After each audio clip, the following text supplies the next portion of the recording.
Next बात करते हैं अपन फुल वैल्यू ऑफ कंसिडरेशन अब ऐसे कंप्यूट करेंगे। फुल वैल्यू ऑफ कंसिडरेशन किसको माना जाएगा? अपन ने ऊपर अभी पढ़ा है कि अपन कैपिटल गेन का कंप्यूटेशन कैसे करेंगे। अपन लेंगे सबसे पहले फुल वैल्यू ऑफ कंसिडरेशन, उसमें से लेस करेंगे ट्रांसफर के एक्सपेंस। अपने पास आएगा net full value of consideration, उसमें से अपन लेस करेंगे cost of acquisition, index cost of acquisition, और उसमें से अपन लेस करेंगे कॉस्ट ऑफ इंप्रूवमेंट और इंडेक्स कॉस्ट ऑफ इंप्रूवमेंट। तो अपने पास आ जाएगा कैपिटल गेन। तो sir full value of consideration में किसको मानेंगे? नॉर्मली क्या होता है ना, फुल वैल्यू ऑफ कंसिडरेशन मतलब आपका sale price. Full value of consideration मतलब आपका सेल प्राइस जितना में आपने बेचा है। बट लैंड एंड बिल्डिंग के केस में अपन क्या करते हैं ना, गवर्नमेंट एक टर्म देती है एसडीवी, स्टैम्प ड्यूटी वैल्यू। मतलब गवर्नमेंट बोलती है इस प्रॉपर्टी की हमारी तरफ से वैल्यू ये होनी चाहिए और आपने कितने में बेचा है, विच एवर इज हायर, हम मानेंगे आपका फुल वैल्यू ऑफ कंसिडरेशन है। बट गवर्नमेंट इसमें अपन को एक रिलैक्सेशन देती है कि अगर आपकी रेट में और हमारी रेट में ओनली 10% का डिफरेंस है तो आपकी रेट को ही हम फुल वैल्यू ऑफ कंसिडरेशन मान लेंगे। फॉर एग्जाम्पल, राम ने एक ज़मीन बेची है 40 लाख रुपए की और उसका एसडीवी है 45 लाख रुपए। एसडीवी कितना है? 45 लाख रुपए। तो 40 लाख और 45 लाख के बीच में डिफरेंस कितना है? 5 लाख का। 40 लाख में अगर मैं 10% ऐड कर दूं तो अपने कितना आएगा? 44 लैक्स। क्या ये 10% से ज़्यादा डिफरेंस है? Answer is yes. तो क्या करेंगे, जो एसडीवी है यानी कि 40 लाख और 45 lakh whichever is higher, आपका क्या मान लिया जाएगा? फुल वैल्यू ऑफ कंसिडरेशन मान लिया जाएगा। 45 लाख आपका फुल वैल्यू ऑफ कंसिडरेशन बन जाएगा। बट ध्यान रखना, अगर मान लीजिए एसडीवी यहाँ 45 की जगह 42 होता, 45 की जगह अगर 42 एसडीवी होता तो इन दोनों का डिफरेंस 10% से भी कम है। तो अपना रेट है जितने में आपने बेचा है 40 लाख में, वही आपका फुल वैल्यू ऑफ कंसिडरेशन बन जाएगा। I hope you understand. I hope you understand. Sir आपने कहा एसडीवी तो रोज चेंज होता रहता होगा ना, जैसे मतलब कि आज कुछ और एसडीवी है, आज इस प्रॉपर्टी का गवर्नमेंट के अंदर में कुछ और वैल्यू है, कभी और कुछ और वैल्यू होगा। तो सर मान लीजिए हम प्रॉपर्टी जब खरीदते हैं तो ऐसा तो है नहीं कभी आज गए प्रॉपर्टी लेने, तो जैसे अपन सब्जी खरीदते हैं कि भाई हाथों हाथ पैसा दिया, हाथों हाथ सब्जी ले ली, वैसे तो हम प्रॉपर्टी लेते नहीं। हम पहले प्रॉपर्टी को देखते हैं, एग्रीमेंट करवाते हैं, उसके बाद उसका रजिस्ट्रेशन करवाते हैं। तो पहले हम एग्रीमेंट करवाते हैं। तो सर एग्रीमेंट के डेट का अपन एसडीवी लेंगे या रजिस्ट्रेशन के डेट का हम एसडीवी लेंगे?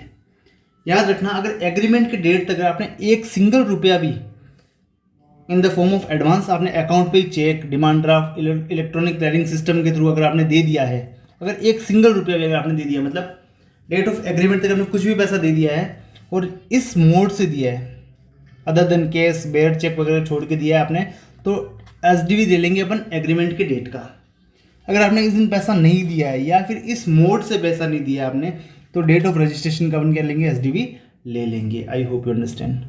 चलिए नेक्स्ट बात करते हैं। सर अब गवर्नमेंट ने हमको रेट दिया एसडीवी कि भैया आपका एसडीवी लेने वाला है, हम इससे सेटिस्फाई नहीं है, हमको नहीं लगता कि इतना एसडीवी होना चाहिए। गवर्नमेंट ने हमको गलत रेट दिया है, इसकी वजह से हमारा फुल वैल्यू ऑफ कंसिडरेशन बढ़ रहा है, हमारा कैपिटल गेन बढ़ रहा है, हमको ज़्यादा टैक्स देना पड़ रहा है। तो क्या करेंगे ना, तो गवर्नमेंट अपन एप्लीकेशन लगाएंगे, भाई हमारा केस क्या करो, एओ को बोलेंगे भाई हमको वैल्यूएशन ऑफिसर को हमारा केस ट्रांसफर कर दो, वापस हमारे एसेट की वैल्यू करेगा और बताएगा कि भाई एक्चुअल में हमारे इस एरिया का भाव क्या चल रहा है। हमारा केस वैल्यूएशन ऑफिसर को ट्रांसफर हुआ, वैल्यूएशन ऑफिसर ने अपना एक वैल्यू दिया कि भाई ये वैल्यू होना चाहिए। अब जो उसने वैल्यू बताया है, अब उसमें दो चांस हो सकते हैं, जो उसने वैल्यू बताया वो एसडीवी से भी ज़्यादा हो सकता है या उसने जो वैल्यू बताया वो एसडीवी से कम भी हो सकता है। अगर एसडीवी से ज़्यादा है तो उस वैल्यू को इग्नोर कर दीजिए, एसडीवी को ही आपका फुल वैल्यू ऑफ कंसिडरेशन मान लेंगे। बट अगर उसने जो वैल्यू बताया वो आपका एसडीवी से भी कम है, एसडीवी से भी कम है, तो उस वैल्यू को आप कंसिडर कर लीजिए और उसको और अपना सेल प्राइस को आप कंपेयर करके अपना फुल वैल्यू ऑफ कंसिडरेशन निकाल सकते हैं। आई hope you understand. Sir full value of consideration क्या होगा अनलिस्टेड शेयर के केस में? अनलिस्टेड शेयर के केस में फुल वैल्यू ऑफ कंसिडरेशन क्या होगा? जो अनलिस्टेड शेयर मतलब कि जो आपके रिकॉग्नाइज्ड स्टॉक एक्सचेंज यानी एनएससी बीएससी में रजिस्टर्ड नहीं है आपके शेयर, तो उनका फेयर मार्केट वैल्यू क्या चल रहा है? मतलब आप जो ट्रांजेक्शन कर रहे हैं आपस में ही, अलग लोग, जो आपके एनएससी बीएससी में ट्रांजेक्शन नहीं हो रहा है, उसकी आपका फेयर मार्केट वैल्यू क्या चल रहा है उस शेयर का? उस शेयर का फेयर मार्केट वैल्यू क्या चल रहा है? अगर आप उसको मार्केट में बेचने जाएं तो आपको कितना मिलेगा, और आपका सेल कंसिडरेशन आपने उसको कितने में बेचा है, विच एवर इज हायर, आपका क्या होगा? फुल वैल्यू ऑफ कंसिडरेशन मान लिया जाएगा। अगर मान लीजिए आपका सेल प्राइस आप डिटरमाइन नहीं कर पाते हैं तो आपका फेयर मार्केट वैल्यू को ही आपका फुल वैल्यू ऑफ कंसिडरेशन मान लिया जाएगा। मान लीजिए आपने उसको फ्री में दे दिया किसी को, भाई अगर फ्री में दिया तो आप फेयर मार्केट वैल्यू क्या करेंगे? उसी को आप फुल वैल्यू ऑफ कंसिडरेशन आप कंसिडर कर लेंगे। सर ट्रांसफर एक्सपेंस क्या होता है? मान लीजिए आप कुछ प्रॉपर्टी बेच रहे हैं, अपने कैपिटल एसेट बेच रहे हैं, तो बेचने में आपको खर्चा हो सकता है, आपने कोई डीड बनवाई होगी, आपने कुछ एग्रीमेंट बनवाया होगा, आपने कोई लॉयर को पैसा दिया होगा, तो आपका ट्रांसफर का एक्सपेंस माना जाता है, उसका आपको डिडक्शन मिल जाएगा। बट एसटीटी का आपको डिडक्शन नहीं मिलेगा। अगर आपने STT पे किया तो उसका फुल डिडक्शन आपको नहीं मिलेगा। कॉस्ट ऑफ एक्विजिशन की बात करते हैं, तो अपन ने क्या क्या पढ़ लिया, देखो अपन ने देख लिया कि भाई फुल वैल्यू ऑफ कंसिडरेशन क्या होगा, ट्रांसफर एक्सपेंस क्या होगा अपने पास, अपन net full value of consideration तक अपन पहुंच चुके हैं, अपन net full value of consideration तक अपन पहुंच चुके हैं। अब बात करते हैं कॉस्ट ऑफ एक्विजिशन का। कॉस्ट ऑफ एक्विजिशन नॉर्मली क्या होता है ना, जितने में आपने परचेज किया एसेट को, वो अपना कॉस्ट ऑफ एक्विजिशन है। इसमें वो सारे खर्चे ऐड कर लेंगे जो इंस्टॉलेशन के लिए वगैरह ज़रूरी है, जो हम सारे खर्चे इसमें ऐड कर लेंगे। चलिए, अब नॉर्मली तो कॉस्ट ऑफ एक्विजिशन वही होता है जितने में आपने उसको परचेज किया है, बट कुछ कुछ केसेस में क्या होता है ना,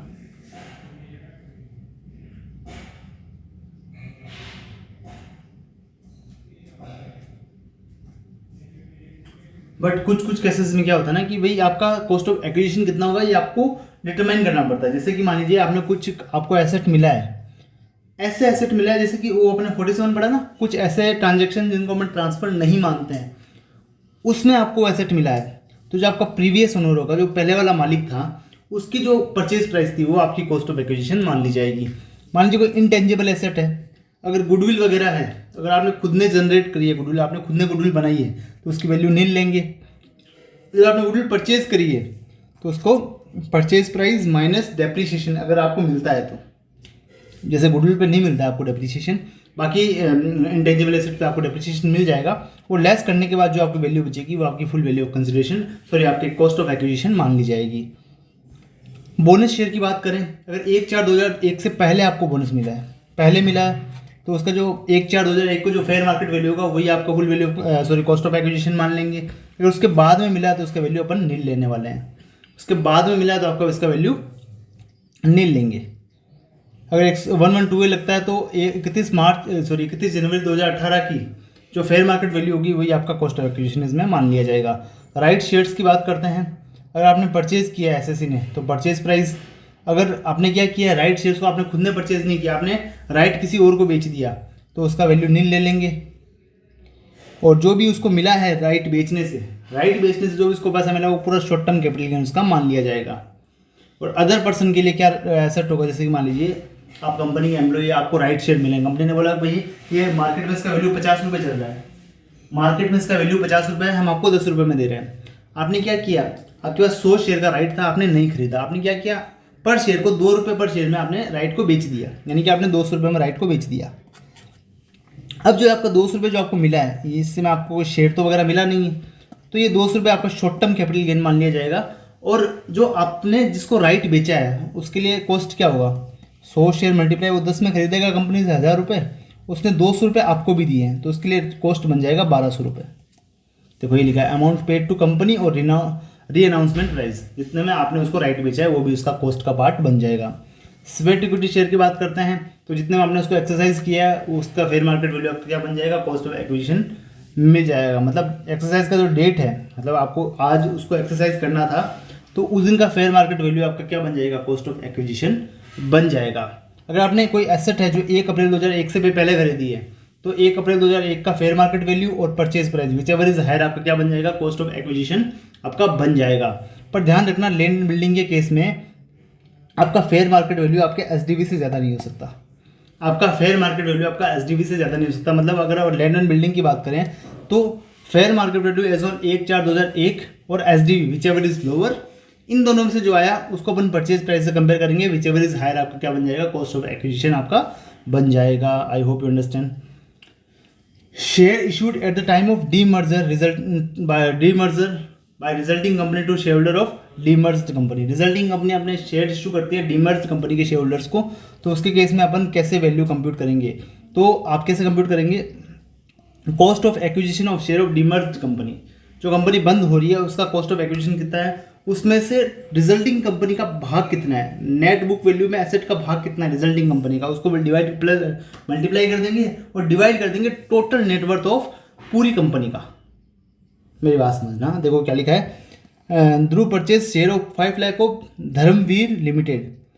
धर्मवीर अलग अलग हो गई, वीर अलग हो गई, धर्म अलग हो गई, and 50 lakh net asset transfer to demerger and total net worth of demerge companies 100 lakh rupees.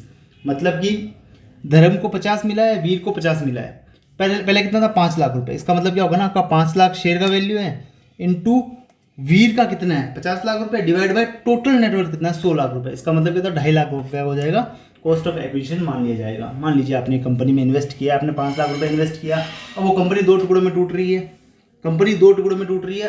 अब जो कंपनी जा रही है उसको 50 लाख रुपए का नेटवर्थ एसेट मिल रहा है, और जो टोटल पहले कंपनी थी टूटने से पहले वो 100 लाख रुपए की थी, तो मतलब आपका 50% हो गया, आपका 50% हो गया उस कंपनी में, तो आपका 50% का हो जाएगा कॉस्ट ऑफ एक्विजिशन भी हो जाएगा उस नई वाली कंपनी में। आई होप यू अंडरस्टैंड। अगर आपको नई कंपनी के शेयर मिलते हैं तो उसकी वैल्यू ऐसे आपके निकाली जाएगी। चलिए अब कुछ स्पेशल केसेस में अपन कैपिटल गेन कैसे कंप्यूट होगा वो अपन देखते हैं। मान लीजिए आपको कि एसेट थी वो खराब हो गई, जल गई है, आपको उसका इंश्योरेंस आपको क्लेम मिलने वाला है, तो उस दिन कब आपकी फुल वैल्यू ऑफ कंसिडरेशन क्या होगा? आपका फुल वैल्यू ऑफ कंसिडरेशन होगा जितना पैसा आपको इंश्योरेंस कंपनी से मिला है वो आपका फुल वैल्यू ऑफ कंसिडरेशन होगा। लेस कर देंगे इसमें से अपन कॉस्ट ऑफ एक्विजिशन, अपने उसको परचेज कितने में किया, एक्चुअली में आपने जितने में उसको परचेज किया था वो आप लेस कर देंगे। अगर इंडेक्सेशन होता है तो आप इंडेक्सेशन भी कर देंगे।